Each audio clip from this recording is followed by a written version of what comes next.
자, 여러분 그러면 인사드리고 시작하도록 하겠습니다. 자, 여러분 안녕하십니까? 예, 예, 예. 자, 여러분들 이제 오늘 여러분들하고 이제 드디어 우리 사례 강의 들어왔는데요.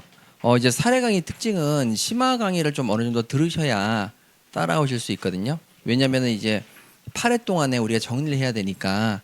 그래서 우리가 지금서부터 해야 될 거는 최근에 이제 트렌드랑 맞춰서 우리가 수업을 진행하실 거고, 그다음에 어떻게 수업을 진행하는지에 대해서는 제가 차근차근 설명을 드릴 건데, 일단 여러분 1차 시험 끝나고 합격해서 돌아오신 분들은 여러분 되게 대단하십니다. 축하드리고. 예, 자, 그리고 사실 요번에 시험 문제가 행정하기 좀 어려웠다고. 행정법도 어려웠나요? 다 어려웠네요. 예. 자, 그래서 정말 수고 많으셨습니다. 자, 수고 많으셨고. 자, 그럼 이제 우리가 어떻게 공부를 해야 될지 그거에 대해서 잠깐만 말씀드리고 이제 수업 들어갈게요.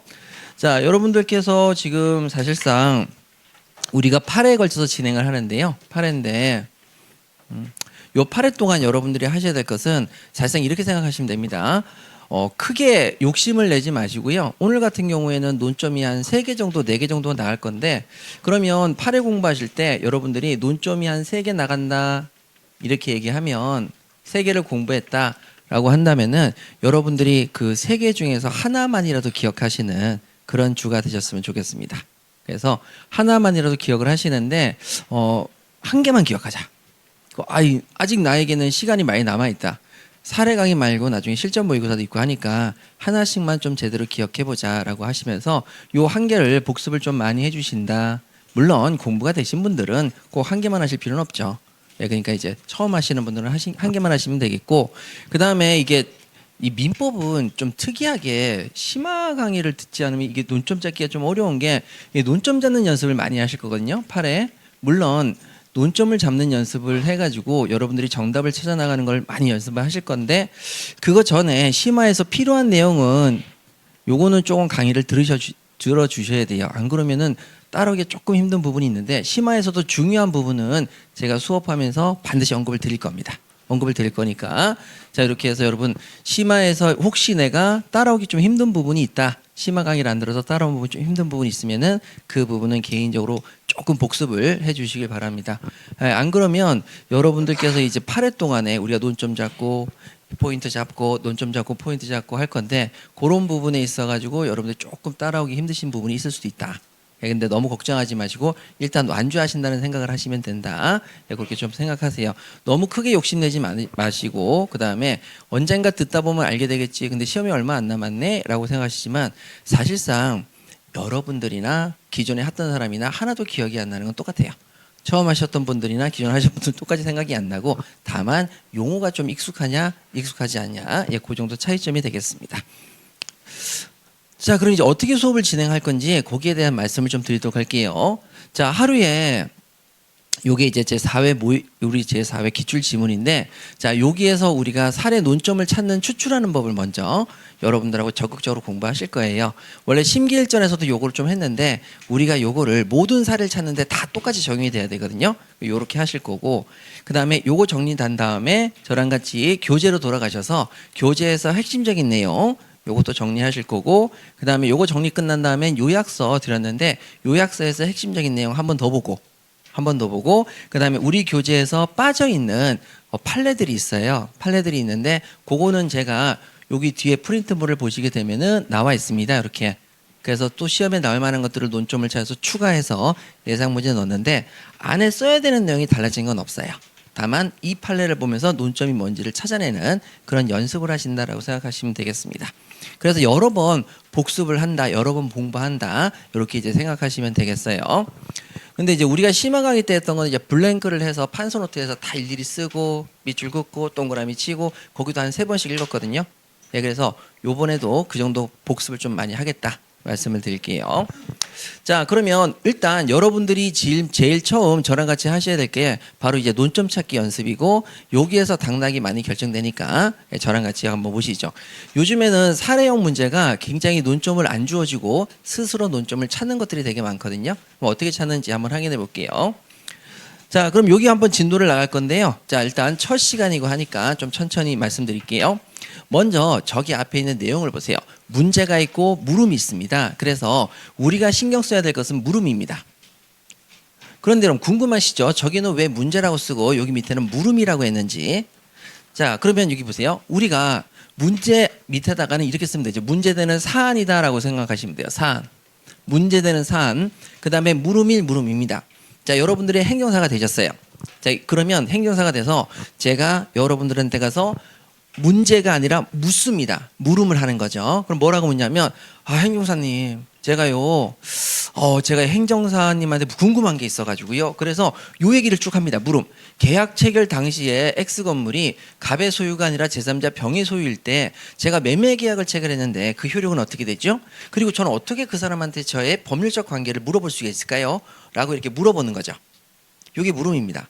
그러면 물어봤는데 여러분들이 답을 줄 수 있다. 그러면 문제까지 읽을 필요가 있어요, 없어요? 없어요. 문제는 터치 안 하셔도 돼요. 문제는 터치하지 않습니다.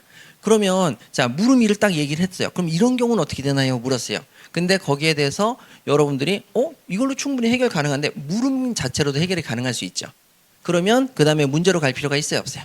없어요. 그러니까 여러분들이 문제를 읽으실 때 처음서부터 이렇게 읽으시면 돼야 안 돼요? 안 돼요. 절대 안 돼요. 폭망합니다. 논점 못 찾습니다. 그러면 우리가 물음을 묻다가 물음에서 이거 좀 애매한 부분이 있는데 그러면 그것을 찾기 위해서 어디를 읽으면 돼요? 문제를 읽어야 돼요. 문제 사안. 문제에 대한 사안에서 이게 좀 이상하게 궁금한 게 있는데 라고 이렇게 묻는 거죠. 그러면 물음이를 먼저 볼게요. 자, 물음이를 보시면은 자, 물음이를 보실 때에도 처음부터 읽는다, 거꾸로 읽는다. 거꾸로 읽어주세요. 자, 거꾸로 딱 읽을 때 보시죠. 먼저 물었는데 매매계약의 효력에 대해서 물었어요. 자, 행정사님, 저 매매계약 체결했는데 이 효력이 유효일까요? 무효일까요? 이렇게 물어봤어요. 자, 그러면 효력이라고 했으니까 효력이 있으면 우리가 뭐라고 불러요? 유효. 효력이 없으면 뭐라고 불러요? 무효. 예, 그래서 매매계약의 효력이 어떻게 될까요? 그러면 행정사 머릿속에는 유효를 될 수도 있고 무효가 될 수도 있지. 자, 이렇게 딱 떠 있고, 그 다음에 두 번째, 갑과 을 사이의 법률 관계에 관해서 논하시오라고 했으니까 갑과 을 간의 법률 관계가 어떻게 되는지를 따져야 될 것 같아요. 그럼 누가 갑이죠? 누가 을이죠? 이렇게 물어봐야 되겠죠. 자, 그래서 위로 또 다시 올라가 보니까 뭐라고 얘기했냐면, 자, 원인 불명의 화재로 인해서 전부 멸실되었대요. 자, 전부 멸실되었고, 그 다음에 언제 멸실됐냐? 계약 체결 전날 멸실됐대요. 그리고 자, 갑소유인 X 건물이래요. 자, 그러면 여기 나와 있는 물음을 딱 보는 순간에 여러분 일단 무슨 계약이 체결됐죠? 무슨 계약이 체결됐죠? 그렇죠. 그냥 여기에서 매매 계약이 체결됐구나라는 게 보이시죠? 자, 그러면 누가 매도인인지 누가 매수인지를 따져야 되겠죠. 그럼 누가 매도인과 매수인을 따져보니까 누가 매도인이에요? 그렇죠. 갑소유인 X 건물 그랬으니까 갑이 매도인이구나. 그럼 을은 누구다? 매수인이다. 예, 그래서 갑과 을과의 법률 관계를 물어보라고 했으니까 갑이 매도인이고 갑이 매수인이구나. 자, 됐어요. 그럼 갑이 매도인이고 갑이 매수인. 자, 그러면 물었죠. 갑 건물인 X 건물이 계약 체결 전날 인접한 자산에서 원인 불명 화재로 전부 멸실됐어요. 그리고 그때 이 매매 계약의 효력은 어떻게 될까요? 유효일까요? 무효일까요? 갑과 을 사이의 법률 관계는 어떻게 될까요? 라고 행정사한테 물었단 말이죠. 그러면 여러분들은 갑소인 건물을 매매 계약으로 팔았으니까 갑이 뭐라고요? 매도인. 을이 뭐라고요? 매수인. 이렇게 잡혔죠. 자, 그러면 이제 여러분들 머릿속에 있는 건물이 전부 멸실됐어요? 원인 불명의 화재로 건물이 전부 멸실됐어요. 그러면 전부 멸실됐으니까 여러분 더 이상 그 건물이 남아있어요, 안 남아있어요? 안 남아있죠. 자, 그래서 안 남아있습니다. 그럼 전부 멸실됐는데 여러분 전부 멸실됐을 때 어떻게 할 것이냐라는 부분에 대해서 여러분들 머릿속에 떠올라야 돼요. 뭐가 떠올라야 되냐면 자, 여기 내용을 풀어나가는 과정에서 이제 여기 부분만 읽고 자, 저쪽 윗부분은 아직 문제는 읽었어요, 안 읽었어요? 안 읽었어요. 그럼 이 상태에서 한번 볼게요.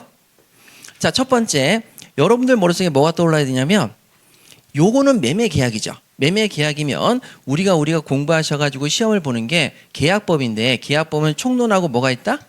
강론이 있어요. 자, 계약법은 뭐가 있다? 총론이 있고 강론이 있죠. 그러면 우리가 공부할 때는 이렇게 공부를 해요. 그런데 사실관계를 대입해서 문제를 해결할 때에는 총론부터 대입한다, 강론부터 대입한다. 강론부터 대입하셔야 돼요. 요렇게 해서 요렇게 문제 해결을 하셔야 돼요. 그러니까 공부하는 것하고는 정반대로 문제 해결을 해야 됩니다. 그러면 왜 그러냐? 요 강론을 보니까 매매계약에 관한 별도의 규정이 있고 증여계약에 관한 별도의 규정이 있고 임대차에 관한 별도의 규정이 있죠. 그래서 여기 부분의 강론은 각각의 사안에서 매매계약이나 증여계약에서 우선적으로 적용을 하고 그리고 나서 여기서 적용이 안 되면 해당 사항이 없으면 어디 가서 해결한다? 총론 가서 해결해요. 어디 가서 해결한다고요? 총론 가서 해결해요. 그럼 총론 가서 해결하고 또 해결이 안 되면 어디로 간다? 민법 총칙. 어디로 간다고요? 민법 총칙. 자, 그래서 민법 총칙으로 가시는 거예요. 그러면 만약에 갑 소유 X 건물이 이렇게 매매 계약을 체결했다. 자, 갑이울과 매매 계약을 체결했는데 만약에 갑이 미성년자예요. 법정 대행 동의 없이 부동산을 사고 팔았어요. 그러면 강론 부분에 해당되는 파트가 없어요. 총론 부분에 해당되는 파트가 없어요. 그럼 어디로 간다? 민법 총칙. 일단 유효인데 부모의 동의 없이 했으니까 뭐 할 수 있다? 취소할 수 있다. 이렇게 적용이 되는 거예요.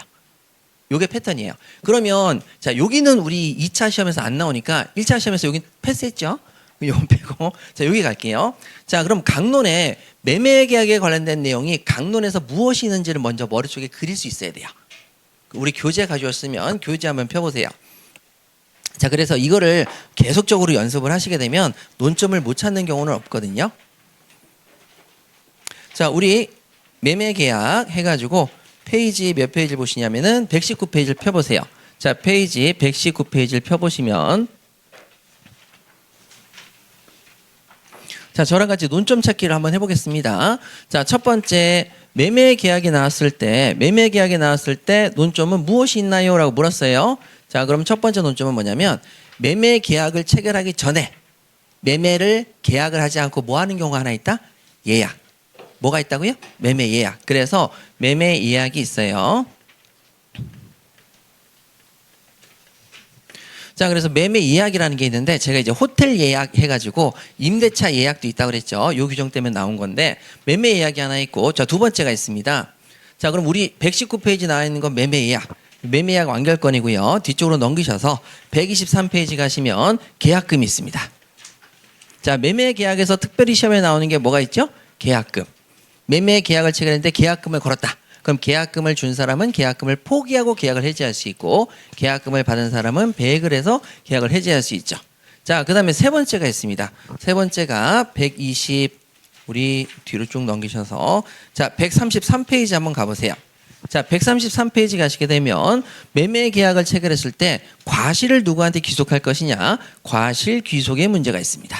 매도인이 만들었던 매매 계약의 매도인의 물건에 과실이 열렸을 때 매수인의 매매 대금에 이자가 있을 때 누구한테 귀속하는지가 문제가 되고 마지막으로 뒤를 쭉 넘기시면은 이제 137페이지에 여러분 매도인의 담보 책임이 있습니다. 매도인의 담보 책임.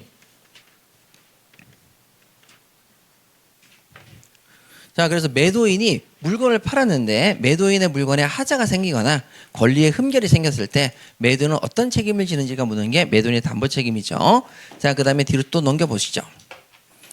요거는 사실 매매라고 놓기는 좀 뭐하지만 여러분 그래도 그냥 같이 볼게요. 자, 우리 167페이지 가시게 되면 환매가 있습니다. 환매와 재매매야. 여러분 환매는 뭐죠? 매매 목적물을 판 사람이 매매 목적을 다시 사오는 거. 요게 환매죠. 자, 이렇게 해서 총 5가지가 있습니다. 그러면 여기 있는 이 5가지의 논점을 생각하시고 그 논점을 가지고 정리를 해보고 싶어요. 그럼 물음 2를 한번 보겠습니다. 매매 계약을 체결했대요. 갑과 을이 매매 계약을 체결했을 때 자, 여러분 요건 계약이 안 된 겁니까? 계약이 안 된 예약입니까? 계약이 체결됐습니까? 체결됐죠. 그렇기 때문에 매매 예약은 해당 사항이 없습니다. 자, 그럼 계약금의 문제입니까? 계약금에 관련된 언급이 있어요? 없어요? 없어요. 물음이 없죠. 계약금의 문제도 아닙니다. 자, 목적물에 과실이 생겼을 때 누구한테 그 목적물에 과실이 갈 것인가를 물어본 적도 없죠. 자, 그럼 매도인의 담보 책임이냐 환매냐? 환매도 아니고 자, 그럼 매도인의 담보 책임이냐라고 물었죠. 그럼 매도인의 담보 책임을 물어본 걸까요? 라는 거죠. 여기서 이제 브레이크가 걸립니다. 왜 그러냐면 매도인의 담보 책임은 2가지가 있죠.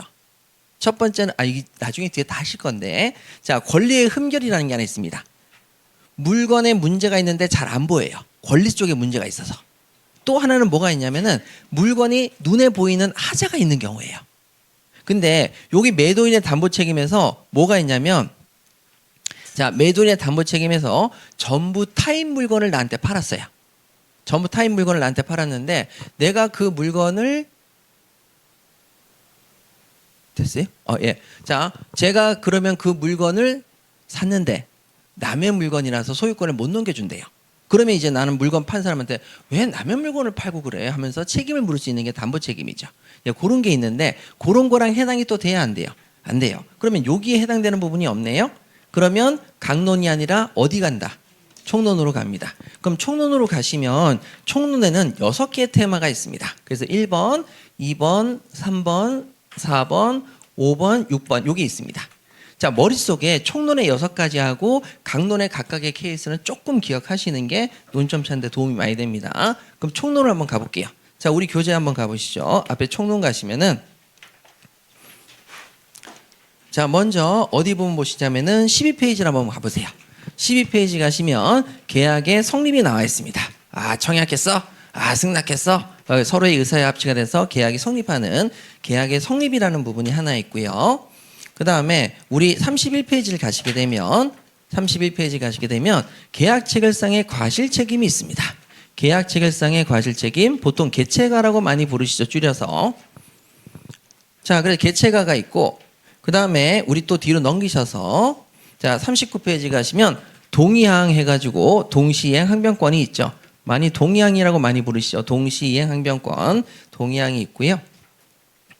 자, 그 다음에 우리 52페이지 가시면은 여러분 위험부담이 있습니다. 위험부담.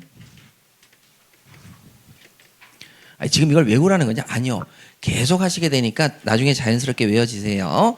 자, 그 다음에 저랑 같이 69페이지 보시죠. 자, 69페이지 보시면 제3자를 위한 계약이 있습니다. 제3자를 위한 계약. 그리고 마지막으로 가셔서 자, 마지막이 우리 83페이지에 계약의 해제권. 그래서 해제권이 나와 있죠. 해제권. 계약의 해제권. 자, 요렇게 해서 총론 부분이 6개가 있습니다. 총론 부분 6개가 있어요. 자, 그럼 총론 부분 6개가 있는데 여기서 우리 봐야 될 것이 계약의 성립은 청약을 하고 승낙해서 계약이 성립하냐라고 물어봤고 계약 체결상의 과실 책임이 있습니다. 예, 개체가인데 그럼 계약 체결상의 과실 책임은 계약을 체결하고 난 다음에 목적물이 전부 멸실해요. 계약 체결 전에 전부 멸실해요. 전에. 예, 그러니까 전입니다.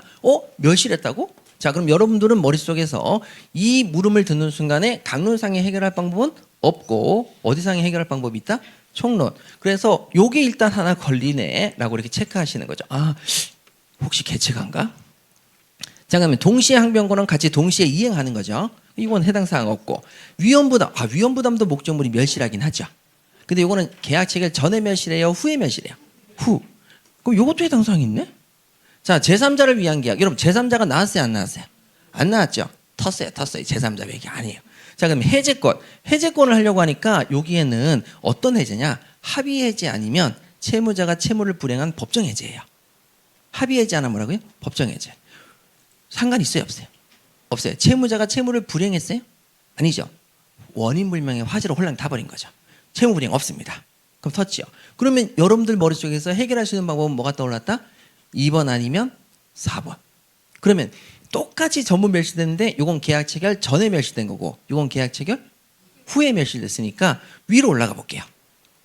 자, 위에 딱 보니까 와, 너무 친절하죠. 자, 뭐라고 돼 있어요? 계약 체결 전날. 계약 체결 날 전날 멸실됐죠. 그러면 논점이 뭐다?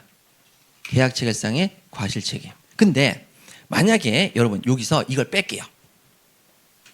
이걸 시험에 내다니. 자, 이걸 빼고 2016년 8월 31일 날 원인 불명 화재로 전부 멸실됐어요. 그럼 이것만 가지고는 계약 체결 전인지 후인지 알 수가 있어요, 없어요? 없죠.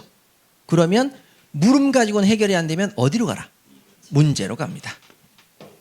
자, 문제로 딱 가니까 자, 계약이 언제 체결됐어요? 그렇죠. 요거 매매 계약을 체결한 날짜가 9월 1일입니다. 2016년 9월 1일이죠. 그러면 9월 1일 계약이 체결됐으니까 요건 후입니까? 전입니까? 전. 그래서 전날입니다. 자, 물음을 가지고 해결이 안 됐을 때 뭐를 찾아라? 문제를 읽으십니다. 근데 여러분 지금 만약에 여기서 시험 문제가 전날로 나와서 아예 문제로 갈 필요가 없을 때에는 문제를 읽는다 안 읽는다? 그렇죠, 안 읽는 거예요. 읽을 필요가 없어요. 그래서 여러분들이 문제를 처음서부터 쭉 읽잖아요. 그럼 어떤 현상이 벌어지냐면 이런 현상이 벌어집니다. 2016년 9월 1일 계약 체결 날이 9월 1일이야. 기억을 해두자. 자, 그 다음에 X건물에 대한 매매 계약이구나. 그 다음에 계약 체결 당일 계약금이 나올 수도 있어. 계약금도 좋네. 그 다음에 잔금 지급 하면서 왜 중도금을 안 주고 바로 잔금으로 가는구나. 9월 30일 오케이. 그 다음에 소유권에 이전 필요한 서류를 교부해 주기로 했다. 그 다음에 물음이 읽는 거죠. 물음이 읽는 거죠. 여러분 논점이 있어요 없어요? 거의 다 틀렸죠. 그러니까 논점이 쓸데없는 논점까지 다 고민하시게 돼요. 그러니까 이게 나중에 문제를 보는 순간 뭘 물어보는 거지? 다시 자, 다시 이렇게 찾으러 가는 거죠. 이게 쓸데없이 가는 거야. 그러니까 이게 문제라고 하는 단어하고 물음이라는 단어가 왜 구별되어 있냐면 물음은 문제예요, 문제되는 사안이에요. 와서 묻는 거예요. 묻는 걸로 바로 해결이 될 수 있다 없다? 있다. 자, 그러면 어떻게 문제 보세요? 저기 행여사님 제가 계약을 체결했는데 매매 계약 체결 전날 목적물이 화재로 멸실됐는데 누구 때문인지 몰라요. 화재로 전부 멸실됐잖아요. 저 계약의 효력이 어떻게 되죠? 이렇게 물어보면 물음 속에 전날이라고 나와 있죠. 근데 만약에 전날을 안 하고 8월 30일 날 화재가 났잖아요. 그렇게 물었단 말이에요. 그러면 여러분들은 뭐가 머릿속에 떠올라요? 언제 체결했는데요? 하고 물어봐야 되죠. 언제 체결했는데요? 물어봐야 되죠. 9월 1일 날 체결했으면 뭐로 가고? 개체과. 8월 30일 날 계약을 체결했으면 뭐로 가요? 위헌부다.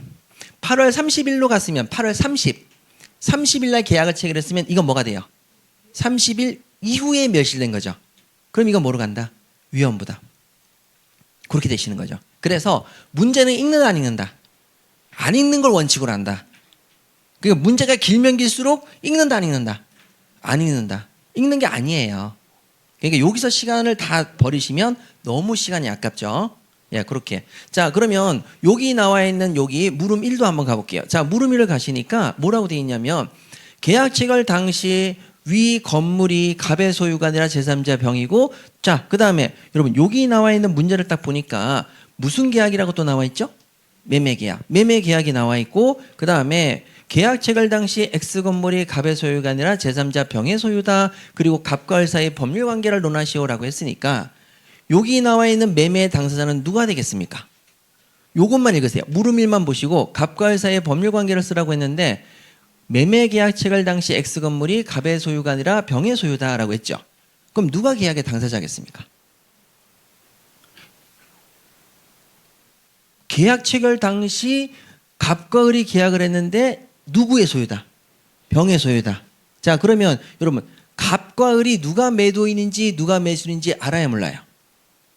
이것만 가지고 알 수 있어요 없어요? 자, 거꾸로 할게요. 갑과 을 사이의 법률 관계에 관해서 논하시는데 매매 계약이죠. 그럼 둘 중에 하나는 매도인이고 둘 중에 하나는 뭐가 되겠어요? 매수인이겠죠. 그런데 누구 소유를 팔았어요? X건물이 갑의 소유가 아니라 그랬으니까 당연히 매도인이 누구겠어요? 갑이죠. 을이 지소유로 뭐 팔거나 매수인인데 그러진 않을 거 아닙니까? 그래서 매도인이 갑이고 매수인이 누구다? 을. 그런데 갑이 지 물건 팔았다, 남의 물건 팔았다. 남의 물건 팔았다는 얘기죠. 자, 그러면 병의 물건을 팔았습니다. 자, 그러면 여러분 여기 나와 있는 내용 또 한번 갈게요. 자, 우리 뭐부터 해결한다? 강론. 강론부터 해결하니까 예약입니까? 아니라는 거죠. 예약은 아니라 계약을 체결했죠. 계약금에 대해서 언급한 게 없죠. 물음에서는. 문제는 계약금을 언급했지만 물음에서는 언급한 적이 없죠. 그 다음에 과실기속도 언급한 적이 없죠. 근데 매도인의 담보책임, 그러니까 매도인의 담보책임에서 남의 물건, 전부 남의 물건을 남의 소유를 판 적이 있어요 없어요?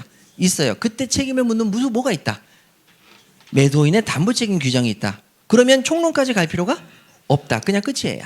여기서 그냥 논점 잡으시면 끝나는 거죠. 그러니까 여러분 항상 논점이라는 게 어려운 게 아니고요. 먼저 뭐부터 생각해야 된다? 강론. 그럼 강론에서 매매 계약에서 시험에 나올 수 있는 논점이 요 정도라는 사실은 인지하면 좋다 안 좋다? 좋죠. 그럼 논점을 찾으실 수가 있어요. 그러면 자, 총론 쪽은 아예 강론으로 끝나면 총론 언급할 필요가 없고, 그 다음에 강론에서 해결이 안 되면 어디 가서 해결한다? 총론. 예, 그런 식으로 가시는 거죠. 그러면 자, 우리 시험 문제가 또 나온 게 있었는데, 자, 거기 제가 넘겨볼게요. 넘긴 게 옆으로 휘릭 넘기시면은, 자, 우리 12의 단문 문제가 있거든요. 자, 12의 단문 문제 볼게요. 자, 또 거꾸로 읽어보겠습니다. 여러분, 여기서도 만약 위에서부터 읽으면 사실은 뭘 읽게 되는 거예요? 물음을 읽게 되는 거예요? 문제를 읽게 되는 거예요? 문제를. 그러니까 요거 단문으로 이렇게 사례형으로 나오면 문제를 간략하게 쓰고 물음이 뒤에 나오겠죠. 그러면 우리는 문제를 읽는다, 물음을 읽는다. 물음. 자, 그럼 거꾸로 갈게요. 자, 을이 갑에게 주장하시는 권리를 쓰라고 그랬어요. 그런데 무슨 계약이에요? 매매 계약이죠. 무슨 계약입니까? 매매 계약. 매매 계약이 됐습니다. 그러면 매도인과 매수인이 누군가 있겠죠. 그러면 여기서 누가 매도인이고 누가 매수인인지 보니까 에이! 앞에 써졌죠. 와, 친절하네. 자, 이렇게 되는 거죠. 그래서 자, 요 내용은 이렇게 되겠습니다. 갑이 매도인이고 을이 매수인입니다. 아, 이렇게 됐어요. 그리고 매매 계약을 체결했습니다. 자, 그 매매 계약 체결했는데 이때 나머지 읽어보니까 뭐라고 돼 있냐면 이렇게 돼 있어요. 자, 소유권 이전 등기 말소 패소하고 뭐 어쩌고 등기가 원인 무효가 되고 안 되겠어요. 처음부터 읽어야 될 것 같아요. 그러면 첫 번째, 병소유 건물에 대한 매매 계약을 체결했다. 잉? 여러분, 자, 갑이 누구에 대한 자기의 물건을 팔았어요? 병소유 물건 팔았어요? 병소유. 그럼 끝났어요? 안 끝났어요? 끝났죠. 자, 그러면 총론부터 본다? 강론부터 본다? 강론. 자, 강론을 딱 들어가니까 첫 번째, 매매 이야기냐? 계약이 했어요. 자, 그럼 두 번째, 계약을 했으면 그 다음에 뭘 걸죠? 계약금. 그래서 계약금에 대한 언급을 해야 될 것 같아요. 그 계약금에 대한 언급이 있어요? 없어요? 없어요. 그럼 세 번째, 뭐를 본다? 과실. 매매 계약 체결했는데 과실을 누구한테 줄 것인지를 본다, 안 본다? 본다. 자, 그럼 네 번째 뭘 본다? 매도인의 담보 책임. 매도인의 담보 책임에서 남의 물건, 전부 남의 물건 판 매도인 보여요, 안 보여요? 보이죠? 그럼 논점이 뭐라고요? 매도인의 담보 책임. 채무자 위험부담주의 이런 데로 가면 된다, 안 된다? 안 돼요. 강론으로 끝났으면 강론에서 끝나지 총론으로 간다, 안 간다? 안 가는 거예요. 총론으로 안 갑니다. 그래서 강론 부분을 매도인의 담보 책임이네? 끝. 예, 그냥 넘어가시면 돼요. 그럼 매도인의 담보 책임이니까 강론에서 논점을 잡았다, 안 잡았다? 잡았다. 자, 그러면 이제 마지막 다섯 번째. 자, 매도인의 담보 책임 다음에 사실 매매라고 좀 보기는 어렵지만 환매라는 것도 있어요, 없어요? 있죠. 자, 그러면 우리가 매매 계약이 시험에 나오면 시험에 나올 수 있는 논점이 총 몇 가지가 될 수 있다? 5개. 계약을 체결하기 전에 뭘 한자? 예약. 그 다음에 두 번째, 계약을 체결할 때만 뭘 걸었다? 계약금. 세 번째, 계약을 체결했는데 과실을 누구한테 줄 것인지. 네 번째, 매도인이 담보 책임을 져야 되는지 안 져야 되는지. 그 다음에 판 사람이 다시 물건을 사오는 뭐가 있다? 환매. 예, 이런 식으로 이제 머릿속에 이 정도 뜨시면 굉장히 좋죠. 예, 그럼 이제 논점을 바로 잡을 수 있다, 없다? 있다. 예, 그렇게. 지금 연습하시는 거예요, 계속. 자, 그러면 이렇게 논점을 잡으면 되는 거구나. 그래서 여기서 이 시험 문제가 나왔을 때 어떤 얘기가 나냐면 양 당사자의 잘못이 없으니까 채무자 위험부담주의 아닙니까? 라고 얘기하시는 논점이 있었어요. 근데 지금 여러분, 우리가 공부한 대로 논점을 찾으니까 애초에 나올 수 있다, 없다? 없다. 아주 간단한 문제였다. 이렇게. 자, 그러면 저 위로 또 한번 올라갈게요. 자, 여기 딱 보니까 뭐라고 돼 있는지 보세요. 여기 나와 있는 내용이 또 이제 보니까 담보 너무 땡큐다. 자, 그래서 뭐라고요? 담보 책임. 자, 담보 책임이고 무슨 계약을 체결했다? 매매 계약. 그럼 논점은 뭘 쓰면 되겠다? 매매 계약의 담보 책임이다. 논점 쉽게 찾을 수가 있죠. 근데 담보 책임을 딱 보니까 자, 을과 병 사이에 체결된 매매 계약에 대해서 을이 X토지 소유권을 병한테 넘겨주지 못했습니다. 자, 그러면 을이 X토지 소유권을 병한테 넘겨줬어요? 못 넘겨줬어요? 못 넘겨줬죠. 그러면 이 매도인은 돈 다 받고 소유권 못 넘겨주니까 책임져야 돼요? 안 져야 돼요? 져야 되죠. 그런데 누구 소유? 갑 소유. 그러면 여기는 매도인과 매수인을 구별하면은 누가 매도인? 을이 X토지 소유권을 병한테 넘겨주지 못했죠. 그럼 누가 매도인? 을. 누가 매수인? 병. 그 다음에 누구 소유? 갑 소유. 타인 소유죠. 이렇게 되는 거죠. 되셨죠? 예, 그러니까 자, 단문의 경우에는 이렇게 쉽게 읽을 수 있는 걸, 자, 이제 요 출제위원들이 이렇게 쉽게 읽을 수 있는 걸 이제 어떻게 만들었어요? 요렇게 만들었어요. 자, 이 얘기 만들었죠. 왜? 계약금이 될 수 있지 않을까? 그 다음에, 야, X 건물인데 9월 1일 날 계약을 체결했어. 그 다음에 서류 그때 넘겨주기로 해. 잔금 지급일 때 서류 넘겨주기로 했거든. 자, 그럼 여러분 이건 다 전부 다 정보 제공이에요? 함정이에요? 그래, 빠져라. 푹푹 빠져라. 길면 길수록 마구마구 빠져라. 그러니까 여기는 사실상 안 읽고도 문제를 풀 수 있는 경우가 되게 많아요. 논점은 바로바로 찾을 수 있다 없다? 있다. 예, 그래서 이렇게 보시면 됩니다. 그러면 자, 물음일은 우리 나중에 자, 매도인의 담보 책임에서 공부하실 거고, 자, 오늘 여러분들이 저랑 제일 먼저 정리할 게, 자, 총론 부분에서 계약의 성립부터 우리가 항상 먼저 하잖아요. 근데 출제 가능성이 계약의 성립이 많겠어요, 적겠어요? 그래서 생각을 가만히 해보는데 우리가 답안지를 몇 번 씁니까? 8회 수업인데 7번 쓰시죠. 첫날은 답안지 안 쓰시고 두 번째, 세 번째, 네 번째, 다섯 번째. 이게 제가 엄청난 실수를 하나 했더라고요. 그래서 제가 이거 잘못을 고백합니다. 뭘 고백하냐면, 자, 보세요. 여러분, 우리가 첫 번째 시간에 답안지 안 씁니다. 두 번째 시간에 답안지 쓰고 세 번째, 네 번째, 다섯 번째, 여섯 번째, 일곱 번째 시간에 답안지를 다 쓰는 거예요. 근데 여러분, 여기서 항상 빠지는 답안지가 있어요. 뭐가 답안지가 빠질까요? 8회 때 공부하는 게 뭐냐면 조합입니다. 제일 시험에 많이 나왔는데 한 번도 답안지를 안 쓰고 간 거죠. 4회 때. 그러니까 조합 때 8회 때 수업에서 뭘 공부해요? 조합. 그럼 시험을 봐야 안 봐요? 안 봐요. 이게 제일 많이 나왔는데 미안합니다. 멍청한 거예요, 제가. 그래서 야가 아니죠. 좀 땡겨서 계약의 성립을 하도 많이 쓰니까 이건 누구나 잘 쓰잖아요. 그래서 개체가부터 해서 우리가 8회 때 뭐를 공부하자? 계약의 성립을 공부하자. 그러면 조합을 한번 써본다 안 써본다? 써본다. 죄송합니다. 그래서 오늘 계획표 보시면은 계약의 성립이 맨 마지막 8회차에 들어가 있을 겁니다. 조합을 꼭 써보려고. 예, 죄송합니다. 바보더라고요, 완전히. 예. 그래서 여러분 항상 사례형했을 때 가장 시험에 많이 나는 건 한 번도 써본 적이 없이 실전 모의고사로 들어가는 거예요. 그래서 자, 올해는 요 조합이 7번 수업에서 나올 거고 7번에서 조합을 공부하면 8회 여기서 시험 볼 때 반드시 뭐가 나온다? 조합 나옵니다. 조합 나오게 이렇게 할게요. 자, 그러면 계약 성립부터 보지 말고, 자, 계약 성립부터 보지 말고 우리 뭐부터 보겠다?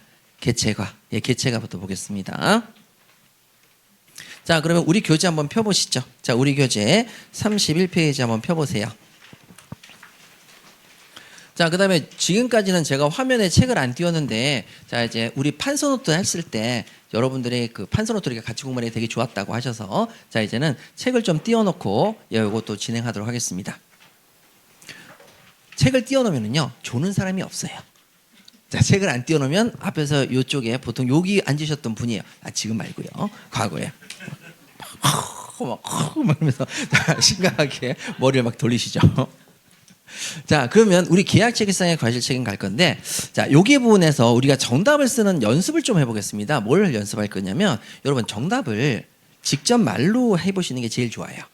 자, 계약체계상의 과실책임 딱 나왔을 때, 여러분 항상 무엇이 중점일까를 생각하셔야 됩니다. 자, 뭘 생각하자고요? 계약체계상의 과실책임에서 핵심적인 내용은 뭘까? 핵심 내용. 반드시 써야 되는 내용은 뭘까? 요거를 머릿속에 한번 꼭 생각하셔야 됩니다. 처음부터 외운다. 핵심 내용부터 잡고 간다. 잡고 가시면 됩니다.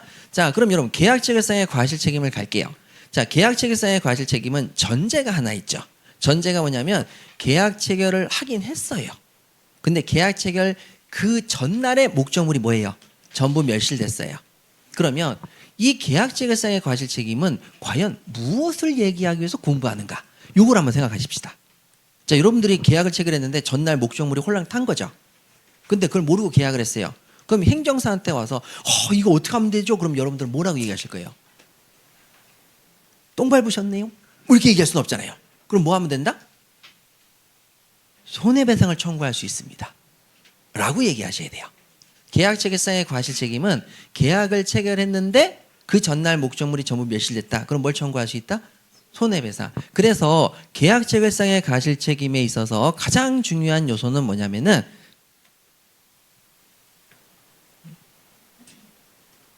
자, 여기 부분이죠. 계약 체결상의 과실책임 32페이지 보시면은 뭐를 청구할 수 있다.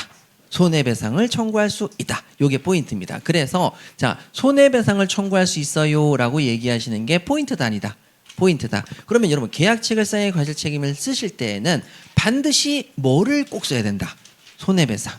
손해배상을 청구할 수 있어요라고 하시는 거죠.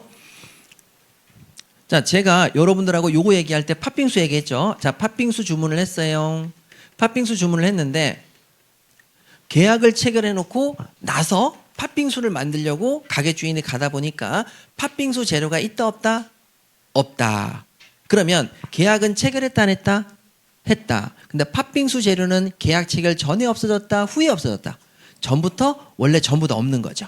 그러면 이걸 우리는 뭐로 가야 된다? 계약 체결상의 과실책임. 됐어요? 야, 그럼 계약을 체결했는데 팥빙수 계약을 했는데 계약 체결 전날 이미 팥빙수 재료는 전부 다 소진되고 없는 거죠. 전부 멸실된 거예요. 자, 그러면 그때는 여러분들은 뭘 청구할 수 있다? 손해배상. 뭘 청구할 수 있다고요? 손해배상. 뭘 청구한다고요? 손해배상. 자, 그러면 선생님 저기 결제한 건 어떻게 해요? 자, 뭐가 또 문제가 된다? 결제한 거. 결제한 것도 문제가 될 수 있죠. 그럼 결제했는데 문제가 되는 게 바로 이거죠. 계약을 체결했는데 자, 우리 결제한 돈을 돌려받아야 돼요? 못 돌려받아야 돼요? 돌려받아야죠. 계약이 뭐가 되었기 때문에. 무효. 계약이 없어요. 계약을 체결했는데 목적물이 없죠. 그럼 계약은 뭐가 되었다? 무효가 되었고.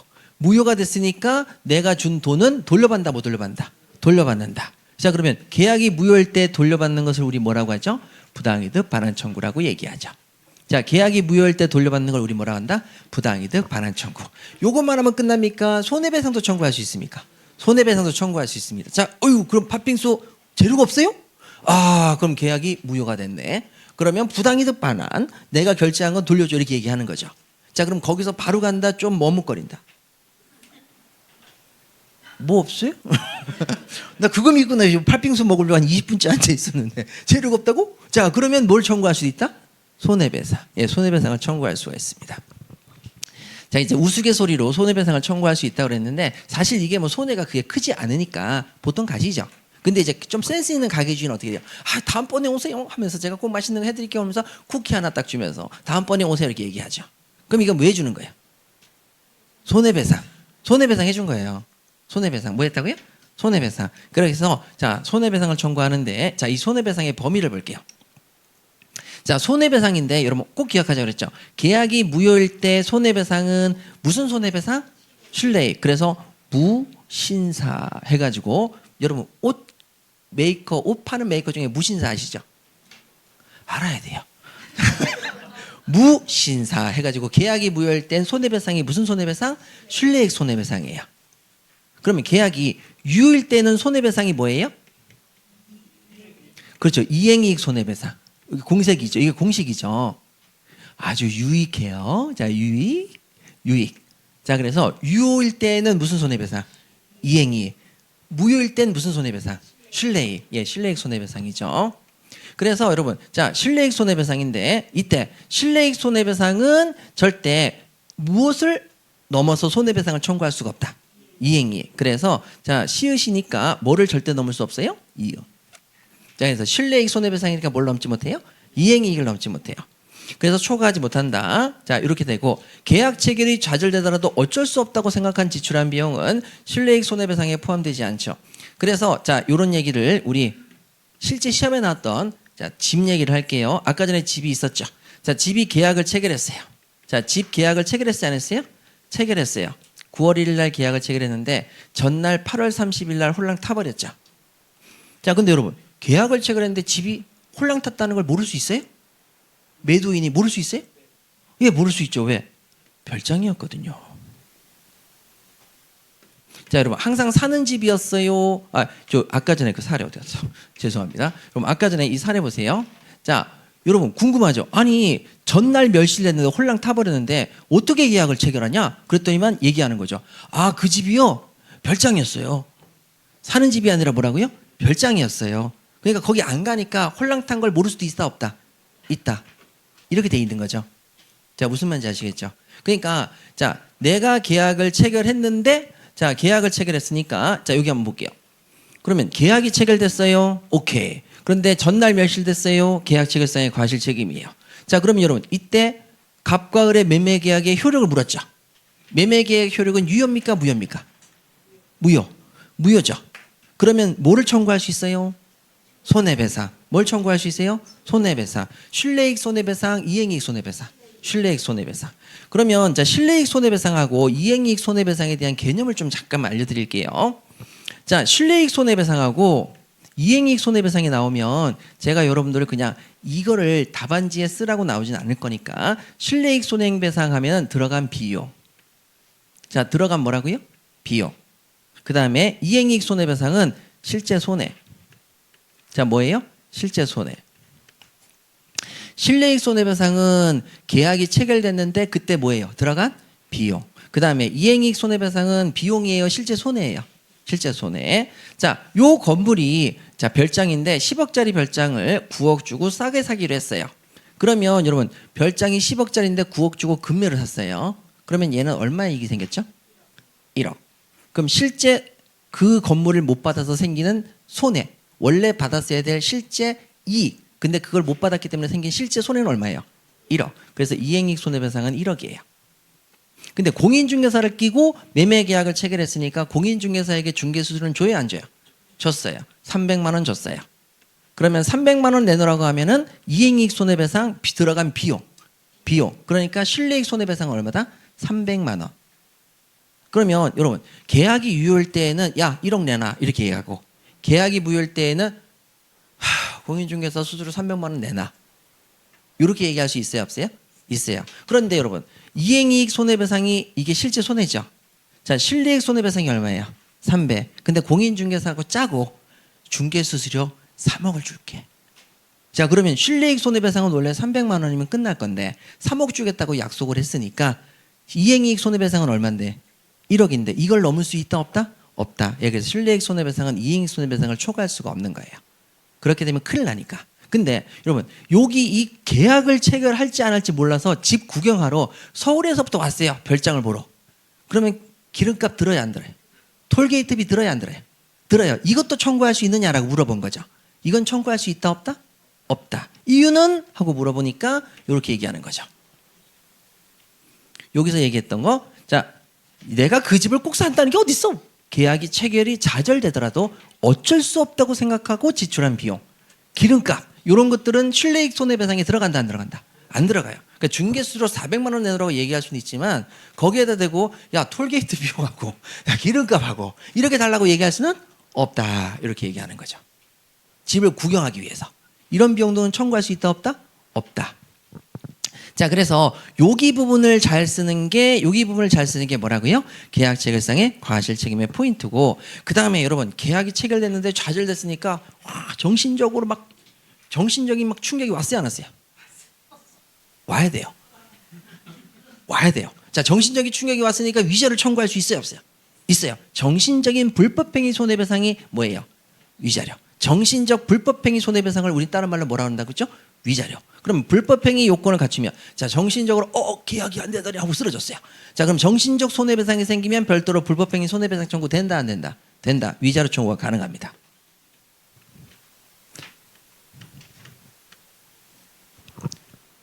팥빙수를 못 먹다니 막 이러면서 이제 정신적 손해배상 청구 가능하다 안 하다?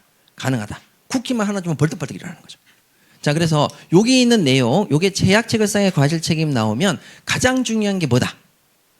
가장 중요한 게 뭐다? 효과죠. 자, 그럼 다시 한번 정리하십시다. 그러면 자 여기 나와 있는 우리가 계약 체결상의 과실 책임 그럼 뭘 써야 된다? 효과. 그러면 효과가 뭔지 꼭 머릿속에 넣는다 안 넣는다? 넣는다. 계약을 체결했는데 전날 목적물이 멸실했으니까 계약을 체결해봤자 목적물이 없잖아요. 효력이 있다 없다? 없다. 팥빙수 계약도 효력이 있다 없다? 없다. 무효이고 무효니까 준 돈을 돌려받는다 못 돌려받는다? 돌려받는다. 부당이득 반환 청구죠. 자, 그 다음에 손해배상. 여러분 손해배상은 들어간 비용인 실내익 손해배상을 청구할 수 있다 없다? 있다. 실내익 손해배상은 뭐를 먼저 못한다? 이행이익을 초과하지 못한다. 그런데 계약 체결이 좌절되더라도 어쩔 수 없다고 집 구경 가는 거 이런 것에 대한 비용까지 실내익 손해배상에 넣는다 안 넣는다? 안 넣는다. 되셨죠? 그 다음에 정신적 충격 위자료 청구할 수 있다 없다? 있다. 요건을 갖추면 그때는 위자료 청구도 가능하다. 불법행위 손해배상도 가능하죠. 자, 요렇게 이제 돼 있는데, 자, 요 부분에서 우리가 앞에 가서 봐야 될 것은 뭐냐? 그럼 결론적으로, 자, 계약 체결상의 과실 책임의 효과는 이건데, 중요한 것은 어떤 경우에 계약 체결상의 과실 책임이 되는지는 따져본다, 안 따져본다? 따져봤죠. 그래서 팥빙수 계약, 주택 사는 계약, 매매 계약에 계약의 체결 행위가 있었다, 없었다? 있었다. 계약 체결 행위 있었고, 그 다음에 그 계약의 목적물이 일부가 타야 돼요, 전부가 홀랑 타야 돼요. 전부가 홀랑. 그 다음에 계약 체결 전부터 홀랑 타서 불능이니까 후발적 불능, 원시적 불능. 원시적 불능. 그 다음에 내가 봐도 누가 봐도 저 이행할 수가 없는 홀랑 타버린 객관적 불능. 그래서 여기 두 문자가 우리가 체결, 그 다음에 전, 원, 객, 불 이렇게 딱 갔었죠. 전원, 객, 불. 그 다음에 급부를 하였어야 될 자가, 자, 나한테 매도인이 나한테 그 집을 넘겨줘야 될 사람이 급부를 해야 될 자가 그 사람이 이를 알았거나 알지는 못했죠. 그런데 알 수 있어야 된다, 안 알아야 된다? 알 수 있어야 되는 거죠. 알 수 있어야 된다는 게 뭐라고 그랬죠? 우리 1차 때 공부했죠? 알 수 있어야 되는 게 뭐죠? 과실. 예, 과실이 있는 거죠. 집을 확인하지 않았으니까. 그리고 손해를 입은 상대방은 항상 보호를 받을 때 어떻게 보호를 받는다? 선이 무과실 때 보호를 받는다. 1차 때 공부했던 내용이죠. 상선무 해가지고 이렇게 정리하시면 되죠. 자, 되셨죠? 자, 그러면 저랑 같이 요약서 한번 가볼게요. 자, 요약서 딱 오시게 되면, 자, 요약서에서 우리 계약체결상의 과실 책임. 자, 요건 잠깐 오시게 되면, 자, 요건 오시게 되면 좀 필요한 내용만 좀 간단하게 써놨으니까 나머지 추가해야 될 부분은 여러분들이 혹시나 넣었으면 좋겠다면 넣으세요. 자, 계약은 체결해야 돼, 안 해야 돼요? 체결해야 되죠. 자, 체결하고 그 다음에 전부 후발적 불능, 원시적 불능, 원시적 불능, 주관적 불능, 객관적 불능, 객관적 불능, 전원 객불, 급 RR, 그 다음에 상선무 이렇게 돼 있죠. 예, 돼 있고. 그 다음에 여러분 우리가 계약이 체결돼야 되는데, 자, 계약이 의사의 불합치로 계약이 성립하지 않았다. 자, 팥빙수 계약 체결하려고 했는데 의사가 서로 불합치된 거죠. 그래서 나는 저기 팥빙수 팥 들어간 거 팥빙수 그때만 나는 딸기 빙수 잘못 들은 거죠. 자, 그럼 서로 간에 의사의 합치가 돼 있지 않으면 계약이 성립하지 않은 거죠. 그럼 그 경우에는 계약 체결상의 과실 책임이 나올 수가 없는 거죠. 계약은 뭐 해야 돼요? 체결돼야 되죠? 자, 그럼 됐고. 자, 그 다음에 요런 내용 쭉 쓰시고 효과 가시면 뭘 써야 돼요? 무효. 그 다음에 무슨 손해배상? 실례이. 뭐를 초과하지 못한다? 이행이. 계약 체결이 좌절되더라고 어쩔 수 없다고 생각한 비용은 포함이 된다, 안 된다? 안 된다. 그 다음에 정신적 손해배상 모두 청구할 수 있다. 불법행위 손해배상. 이렇게 이제 하겠습니다. 자, 그러면 이렇게 정리하시면 되고요. 자, 우리 사례형 한번 가볼게요. 자, 33페이지 교재를 보세요. 자, 33페이지 교재를 가셔서, 자, 우리 아까 전에 보셨던 그 기출 지문입니다. 자, 그 기출 지문을 문제와 물음을 섞어서 넣어놨어요. 자, 그럼 또 한 번 더 볼게요. 갑과 을 사이의 법률 관계를 설명하세요 라고 했는데, 자, 이때 매매 계약이라고 나와 있네요. 갑과 을의 매매 계약의 효력과 법률 관계를 따지라고 했으니까 둘 중에 하나는 매도인이 될 겁니다. 그런데 뭐라고 돼 있냐면 갑소유인 X 건물의 계약 체결입니다. 그러면 당연히 누가 매도인이라고 그랬죠? 갑. 그 다음에 을이 매수인이 될 것이고, 그 다음에 여기 나와 있는 계약 체결 전날에 원인불명 하재로 인해서 전부 멸실됐죠. 전원객불의 전이죠. 전부 멸실됐으니까 요건 논점이 뭐로 간다? 매매 계약이 아니라 뭐로 간다? 계약 체결상의 과실 책임. 예, 그렇게 가시면 돼요. 자, 그럼 매매일 때 여러분 다시 한번 생각하십시다. 매매일 때는 답안지에 쓸 수 있는 논점이 몇 가지다? 5가지. 자, 계약 체결하기 전에 뭐가 있다? 예약. 계약 체결하기 전에 뭐가 있다? 예약. 그 다음에 계약을 체결하면 뭘 준다? 계약금. 그 다음에 계약이 체결됐는데 열매는 누가 따먹니? 과실. 그 다음에 매도인의 담보 책임 나온다. 그 다음에 매도인이 다시 사는 뭐가 나온다? 환매. 자, 그거 나오고 거기에 해당되지 않으면 다시 총론으로 간다. 총론에 가니까 계약이 성립 하나 나오고, 그 다음에 계약이 체결됐긴 했지만 전날 멸실된 개체과 계약 체결상의 과실 책임. 자, 그 다음에 또 하나는 동시에 항변권, 또 하나는 위험부담, 그 다음에 제3자를 위한 계약, 그리고 마지막에 해제. 이렇게 6개가 있다. 요거를 이제 머릿속에 계속 집어넣으시면 답안지 찾기 쉽다, 어렵다? 쉽다. 이렇게 가시면 돼요. 자, 요 정도 보시면 되겠고요. 자, 그러면 우리 이제 35페이지로 가볼게요. 자, 35페이지. 그래서 여러분 여기 34페이지 보시면은 자, 사안의 검토가 나와 있네요. 어떻게 나와 있어요? 자, 전부 멸실된 X 건물의 계약은 계약 체결상의 과실 책임으로 된다. 효력을 물었으니까 효력은 뭐다? 무효이다. 자, 그러면 을은 갑에게 물을 수 있는 법률 관계는 뭐가 있느냐? 당연히 여러분 뭐를 물을 수 있다? 부당이득 반환 청구할 수 있고, 그 다음에 손해가 생기면 모두 청구할 수 있다? 손해배상을 청구할 수도 있다 없다? 있다. 여기 손해배상에 무슨 손해배상과 무슨 손해배상이 들어가는 거야? 실내익 손해배상하고 불법행위 손해배상. 예, 그렇게 풀어서 쓰셔도 전혀 문제가 없습니다. 자, 35페이지. 자, 35페이지 가시게 되면 자, 여기도 우리 한번 문제 풀어볼게요. 자, 35페이지 딱 보시죠. 자, 여기도 눈 좀 찾는 연습을 좀 해보도록 할까요?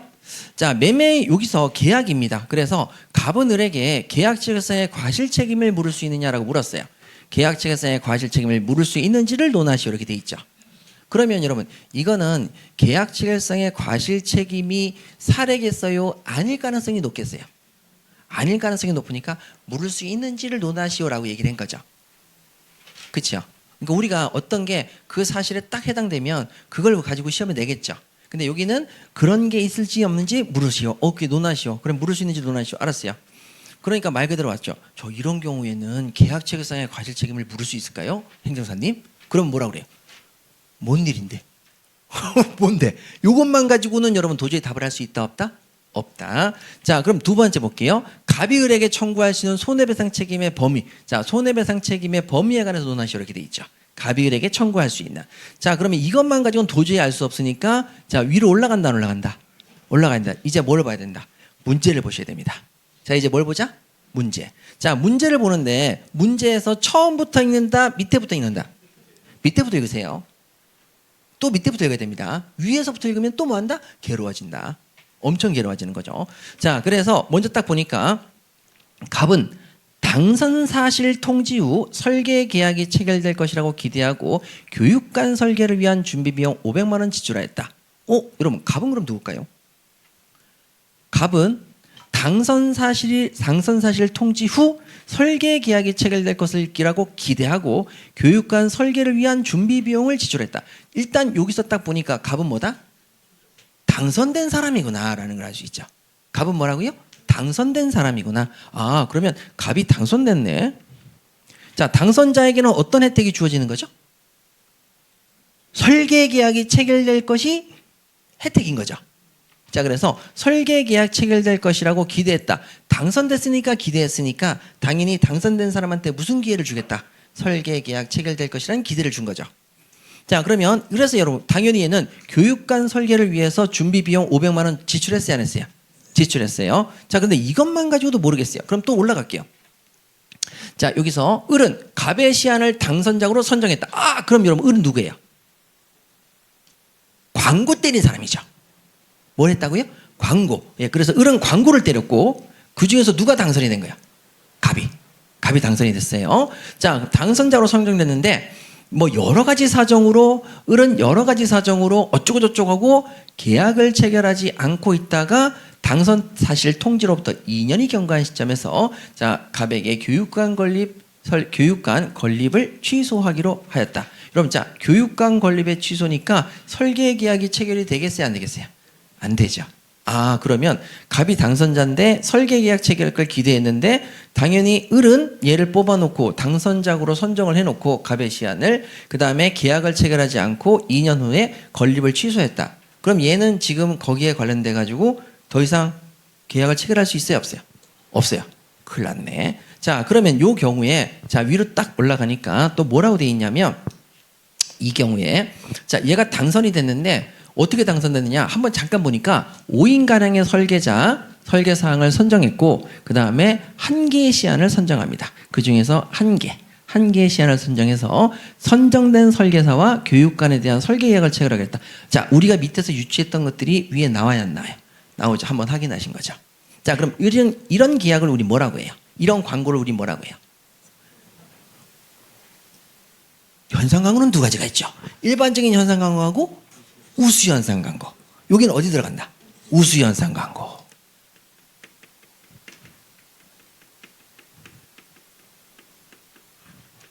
우수 현상 광고죠. 자, 우수 현상 광고에 나와 있는 논점들이 있어요. 현상 광고는 두 가지가 있죠. 하나는 일반적인 현상 광고. 근데 두 번째는 뭐예요? 우수 현상 광고. 여기는 우수 현상 광고죠. 근데 우수 현상 광고는 뭐냐?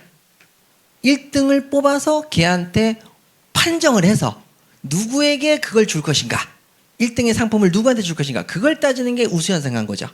여기는 이미 따졌어요, 안 따졌어요? 따져서 누가 됐어요? 갑이 당선자가 됐죠. 그러니까 여기는 우수 현상 광고 내용을 따질 필요가 있다, 없다? 없다. 완벽하게 현상 광고에 의해서 누굴 선정했다? 당선자로 선정을 합니다. 한 명을 당선자로 선정했죠. 그러면 자, 여기 우수 현상 광고에서 나올 게 누가 판정할 것인가? 그 다음에 누구에게 상품을 주고 누구한테 광고에 따른 이행을 할 것인가? 그걸 물어보는 게 우수 현상 광고예요. 근데 여긴 이미 저 제대로 우수 현상 광고에 따라서 당선자로 선정을 했다, 안 했다? 했다. 그럼 여기서 우수 현상 광고는 끝납니다. 이게 우수 현상 광고의 목적이죠. 그러면 자, 당선자로 선정이 됐으니까 현상 광고 제대로 이행했고, 그런데 얘가 지금 묻고 싶은 건 현상 광고의 문제점을 묻는 거예요? 계약이 체결이 안 된 게 문제인 거예요? 안 된 게. 그래서 계약이 체결이 안 된 겁니다. 설계 계약 체결하려고 계속 기다리고 있는데 설계 계약 체결이 안 된 거죠. 자, 그럼 요 부분에 대해서 지금 묻고 있습니다. 그러면 자, 여기서 요거죠. 계약 체결상의 과실 책임을 물을 수 있는가요? 라고 물었죠. 있는가요? 자, 계약 체결상의 과실 책임을 물을 수 있는가요? 라고 물었습니다. 그러면 어렵게 생각하지 마시고, 자, 얘는 계약을 체결했어요, 안 했어요?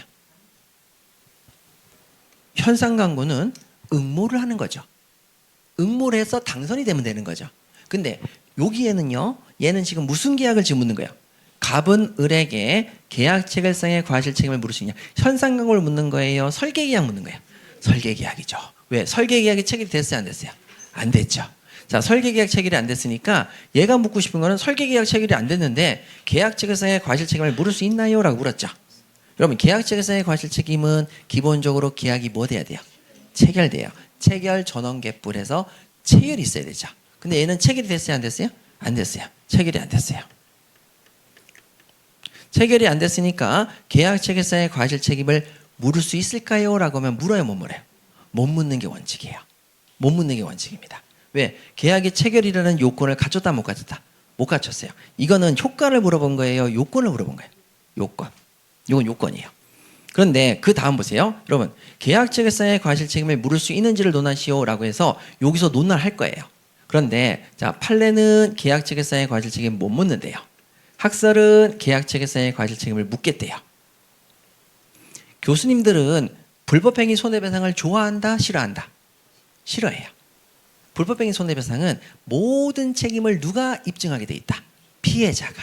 그래서 코로나 사건 터졌을 때 왜 코로나로 인해서 코로나 그 약 있잖아요. 접종, 백신. 백신을 맞아서 죽었는데 왜 많은 사람들이 손해배상을 청구를 못 받았어요? 피해자가 코로나 백신 때문에 죽었다는 걸 입증해야 되니까. 근데 여러분, 입증이 쉬워요, 어려워요? 해봐요. 우리가 전문가도 아닌데. 그래서 교수님들은 불법행위 손해배상을 증오해요. 피해자에게 모든 입증 책임을 지기 때문에. 그래서 교수님들은 학설상 계약 체결상의 과실 책임이 되면 그때는 손해배상을 청구할 수 있으니까 교수님들은 뭐를 선호한다? 과실 책임, 계약 체결상의 과실 책임을 물을 수 있는 걸 선호하세요. 그래서 여기를 답안지에 쓰라고 시험에 내신 거예요. 그러면 계약 체결상의 과실 책임이 가능하다 그러면 손해배상 청구할 수 있어요, 없어요? 있죠. 계약 체결상의 과실 책임을 물은다면 뭘 가능하다? 손해배상을 청구할 수가 있죠. 그럼 손해배상을 청구하면 실내이익 손해배상, 이행이익 손해배상, 실내이익 손해배상, 무신사 됐죠. 그런데 여러분, 여기서는 계약에 대한 체결이 실내이익 손해배상인데, 그러면 실내이익 손해배상은 뭐를 못 물어요? 뭐를 초과하지 못해요? 이행이익 손해배상. 그러면 여기 나와 있는 요걸로만 끝나요? 불법행위 손해배상도 물을 수 있어요. 불법행위 손해배상도 물을 수 있습니다. 그런데 여러분, 실내이익 손해배상엔 뭐가 안 들어간다 그랬죠? 계약 체결이 좌절되더라도 어쩔 수 없다고 생각한 비용은 여기 들어간다, 안 들어간다? 안 들어가는 거죠. 자, 그러면 여기 한번 볼게요. 돈이 두 군데서 나올 겁니다. 왜냐면 자, 여기 500만 원이 하나 나오고요. 저기 300만 원이 나옵니다. 자, 여기 500만 원 나오고 저기 뭐가 나온다고요? 300만 원. 그러면 여기 손해배상을 청구할 수 있냐라고 물었는데 여기는 자 어떻게 됐어요? 당선작으로 선정이 됐어요. 선정이 된 다음에 들어간 비용이 얼마죠? 500만 원. 나 당선됐어. 나 설계계약 체결할 거야. 기대가 생겼어요. 그랬는데 그걸 준비하기 위해서 500만 원 들었죠. 요거는 계약 체결이 좌절되더라도 어쩔 수 없다고 생각한 비용이요. 기대를 하고 한 비용이요. 기대한 비용이니까 요건 반환 청구할 수 있어요. 손해배상 청구할 수 있어요. 근데 저 위를 볼게요. 당선되기 전에 뭐라고 하냐면 응모. 당선되기 전에 뭐 하고요? 응모. 응모하기 위해서 들어간 비용. 제안서를 만들기 위해서 견적서를 만들기 위해서 300만 원 넣었죠. 그럼 이 부분은 계약 체결이 될 거라는 기대가 있었어요. 계약 체결이 안 되더라도 어쩔 수 없다고 생각해요. 어쩔 수 없다고 생각한 비용이니까 이건 청구할 수 있다 없다? 없다. 이렇게 이제 가시면 되는 거죠. 되셨죠? 그래서 자 우리 뒤쪽으로 조금만 넘겨보시면은 자 여기부터 먼저 볼게요. 자 38페이지 보시게 되면은요. 자 38페이지 보시면은 300만 원 지출과 500만 원 지출이 있습니다. 자 300만 원 지출은 뭐냐? 바로 여기 나와 있는 계약 체결에 관한 확고한 신뢰가 부여되기 이전 상태다. 자 확고한 신뢰가 부여되기 이전 상태. 확고한 신뢰는 언제 생긴다? 당선. 확고한 신뢰는 언제 생긴다? 당선. 그래서 당선되기 전에라는 뜻이죠. 당선되기 전에. 당선 전에 상태에서 자 최악 체결이 좌절되더라도 어쩔 수 없다고 생각하고 지출한 비용에 해당하기 때문에 손해배상을 청구할 수 있다 없다? 없다. 자 500만 원치를 보시면은 자 여기 신뢰가 부여됐는지를 한번 보세요. 설계 당선 이후에 자 무슨 단어 보이십니까? 당선 이후 보이시죠? 기대가 생겼습니다. 설계 계약이 체결될 것이라고 기대하고 한 번 더 써주는 거죠. 난 이제 기대가 생겼어. 그리고 나서 준비 비용 500만 원은 자, 요 경우에는 그러한 신뢰가 없었더라면 통상 지출하지 아니했을 것이다. 그래서 이런 부분에 대한 손해배상은 청구할 수 있다 없다? 있다. 그런데 여러분 여기서 간과하시면 안 되죠. 그냥 넘어가야 되겠어요? 정신적 손해 따라옵니까? 2년 동안 여러분 이 상태로 있어봐요. 멘붕. 자, 2년 동안 멘붕입니다. 그래서 2년간 정신적 손해인데 2년이 경과한 시점에서 취소 통보를 받았기 때문에 정신적 손해배상도 청구할 수 있다 없다? 있다. 자, 올해 작년이었죠. 작년에 시험을 보셨던 분들이 사실 이게 정신적 충격을 많이 받으셨죠. 그러니까 여러분들이 못 써서 그런 게 절대 아니에요. 뭐냐면은 제가 이제 전에도 말씀을 드렸는데 한 번만 더 드릴게요. 자, 원래 100점짜리 시험 문제가 있습니다. 이제 민법 교수님들이 이걸 되게 많이 하시는데요. 자, 민법 교수님한테 100점짜리 시험 문제를 내달라고 해요. 그러면 사법 시험도 100점, 200점 이렇게 있단 말이에요. 그러면 100점짜리 해서 자, 내가 진짜 답안지 준 종이를 꽉꽉 채워가지고 딱 냈어요. 그러면 그때 점수가 몇 점이 나오느냐? 정말 하나도 빠짐없이 논점을 썼다. 그러면 90점을 주고 80점을 주는 게 아니라 60점이에요. 60점을 넘어가면 고득점이에요. 엄청 최고득점입니다. 여러분 생각을 해보세요. 100점이 답안지가 나올 수 있느냐라고 얘기했을 때 교수님들이 항상 하시는 말씀이 있어요. 뭐냐? 야, 네가 보는 책이 지금 몇 페이지냐? 제가 보는 책이 이제 교수님이 교재를 말해야 되겠죠. 3000페이지짜리입니다. 교수님이 그러면 야, 원본은 3만이야. 원본은 더 많아. 그러니까 그거를 다시 요약해 놓은 책이에요. 교수님 책이. 그럼 그걸 다시 요약해 놓은 책이 제 책이에요. 그러니까 요약서예요. 그러니까 내용이 다 들어가 있다. 많이 들어가봤자 60%다. 60%란 얘기야. 거기 있는 걸 다 써도. 그래서 자 교수님들이 100점 만점에 60점 정도를 주십니다. 이게 최고 득점이에요. 65, 6점. 완전 고득점입니다. 그래서 원래는 어떻게 하시냐면 20점을 기준으로 본다면 12점으로 채점하십니다. 그러면 여러분 이런 채점 기준으로 봤는데 내가 만약에 요번에 39점을 받았다. 그럼 39점을 받았으면 원래 받을 점수는 얼마일까요? 여기에다가 6을 나눠보시면 대충 나와요. 6, 6에 36, 6, 6에 36 이렇게 나오는 거죠. 그러니까 66점이에요. 평소 같으면 합격하고도 남았어요. 근데 요게 요렇게 채점을 해버리니까 몇 점밖에 안 나왔다? 39점. 그럼 결론적으로 합격을 하기 위해서는 40점을 넘어야 되잖아요. 40점을 넘으면 자 그럼 여기 몇 점이겠어요? 거의 70점 가까이 나오셔야 돼요. 그럼 여기서 요 정도 나오는 거죠.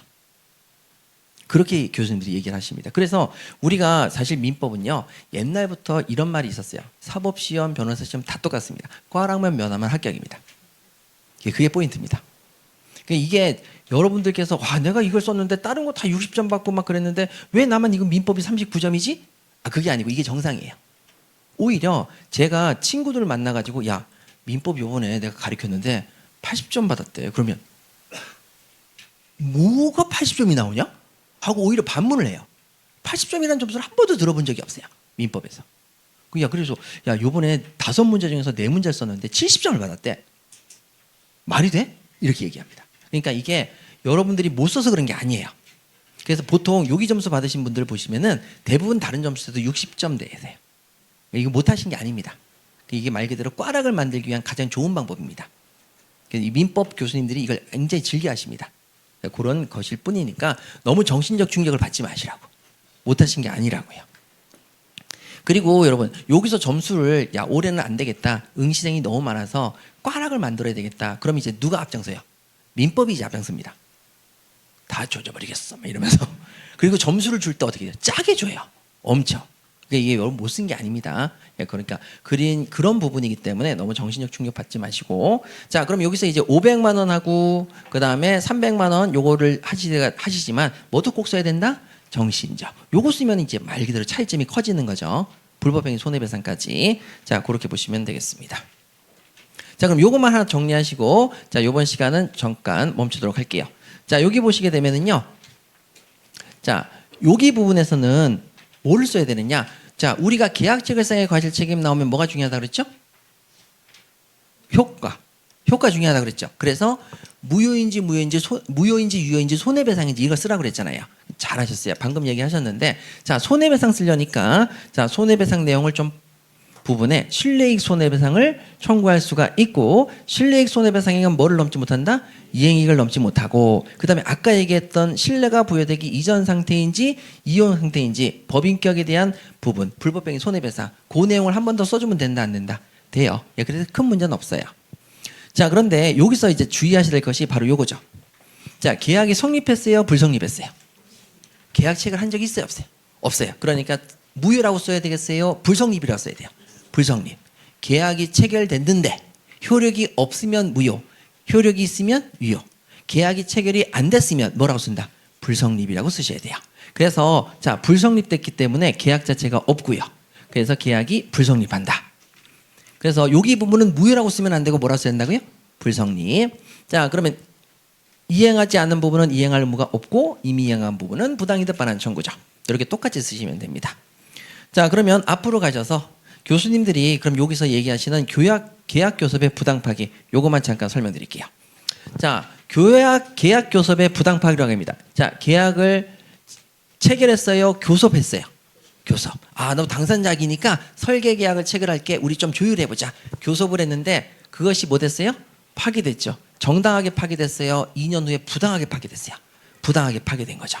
자, 그러면 여기서는요. 자, 먼저 첫 번째, 야, 계약을 체결하기 전 불법행위다. 계약을 체결한 적이 없기 때문에 그때는 계약 체결상의 과실 책임이 아니라 뭐로 가라? 불법행위 손해배상으로 가라. 이게 판례 태도입니다. 그 다음에 또 하나는 뭐냐면 아니야. 계약 체결에 근접할 만한 행동과 재수초가 있어. 그래서 계약 체결상의 과실 책임이란 견해인데 여기는 계약 체결을 안 했지만 계약 체결에 비스무리하게 접근을 했다 안 했다? 접근했다는 뜻이에요. 그래서 계약에 의한 부수의무 위반이라고 합니다. 일반적인 계약의 정상적인 의무다. 부수적으로 해야 될 걸 안 했다. 안 했다. 부수의무 위반이라서 계약의 내용 속에 일부 발을 담궜다. 그러니까 이 경우에도 뭐로 가야 된다? 계약 체결상의 과실 책임으로 가야 된다라고 얘기를 합니다. 자, 그러면 여기 부분에 대해서 교수님들은 불법행위 싫다 하면서 여기 딱 가는 거죠. 계약 교섭을 위한 접촉으로 자, 계약의 책임이 생겼다. 유사하다. 찌끄레기 같은 거 좀 걸쳐서 유사한 책임이 생겼기 때문에 우리는 계약 체결상의 과실 책임으로 보는 견해가 타당하다고 생각한다라고 교수님들이 얘기를 하세요. 자, 그러면 여기서 이제 판례 태도를 보실 때 이것만 주의하시면 됩니다. 판례는 뭐라고 했냐면 여러분 요거 잘 쓰셔야 돼요. 계약 교섭의 과정에서 교섭을 중단했다. 여러분 이거는 손해배상을 청구할 수 있어요? 그냥 임의적으로 할 수 있어요? 여러분 계약을 체결하려고 교섭을 하다가 중간에 멈추는 거는 잘못된 거예요? 잘못된 게 아니에요? 잘못된 게 아니에요. 그렇죠? 예, 아니에요. 근데 어떤 게 중요하냐면 자, 기대 내지 신뢰를 부여했을 때. 그래서 임의로 멈춘다? 그것만으로는 손해배상이 발생하진 않죠. 그래서 여러분 학원하고 관계에서 팀장님 할인 좀 더 해줘요. 타 학원에서 뭐 해준다며요. 막 이러면서 서로 교섭을 하는데 안 돼요. 아이씨 그래 갈래. 그럼 손해배상이 생겨요 안 생겨요? 안 생기죠. 근데 기대 내지 신뢰를 부여한 상태에서 상대방이 그 신뢰에 따라 행동했음에도 불구하고 거부해서 손해를 입혔다면은 그때는 요 신뢰 내지 기대를 부여한 시점부터는 자 위법한 행위가 된다 안 된다? 됩니다. 그러면 여러분 당선이 됐으니까 기대 내지 신뢰를 가져야 안 가져요? 가지죠. 그랬는데 거기에 정당한 사유 없이 상당한 이유 없이 거부해서 손해를 입었다. 그러면 이 경우에는 그냥 손해배상 청구가 발생하지 않는다. 여기는 위법한 행위로서 손해배상이 생긴다. 손해배상이 생긴다라고 얘기하는 거죠. 예, 그 정도 보시면 되겠습니다. 됐죠? 자 그러면 여기까지 하시고 우리 잠깐 쉬었다가 예, 우리 또 다른 거 들어가도록 할게요. 잠시만 쉬시죠.